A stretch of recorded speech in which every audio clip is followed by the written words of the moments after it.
নমস্কাৰ সকলোকে মোৰ নতুন এটি ভিডিঅ'লৈ স্বাগতম জনাইছোঁ। আজি ভিডিঅ'টো আৰম্ভ কৰিছোঁ কলেজ যোৱাৰ পৰাই আৰু আজি 2025 চনৰ প্ৰথম আজি কলেজলৈ বুলি আহিছোঁ।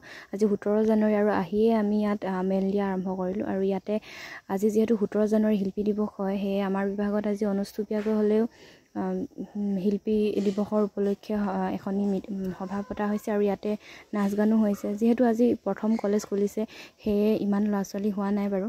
আৰু ইয়াতে আমি মিটিং শেষ কৰি আহি ইয়াতে চানা খাওঁ বুলি আহিলোঁ। এইখন যে বহুত মিছ কৰি আছিলোঁ আৰু ইয়াৰ পৰা আমি টাউনখনো ঘূৰি আহোঁ বুলি এপাক আহিলোঁ আৰু ইয়াতে তাই কিবাকিবি অলপ বজাৰ কৰোঁ বুলি ক'লে, সেয়ে আমি বোলো কিবাকিবি অলপ লৈ লওঁ। ইয়াতে তাই এইবিলাক চুৱেটাৰ চাই আছে আৰু ইয়াতে কিবাকিবি অলপ লৈ আমি ঘৰলৈ বুলি আহিলোঁ। আৰু আজি ভিডিঅ'টো ইমানেই। সকলোকে নতুন এটি ভিডিঅ'ৰ জৰিয়তে লগ পোৱাৰ প্ৰতিশ্ৰুতিৰে মই চিমাই আপোনালোকৰ মাজৰ পৰা বিদায় লৈছোঁ। তেতিয়ালৈকে সকলো ভালে থাকক, সুস্থ থাকক আৰু সুখত থাকক।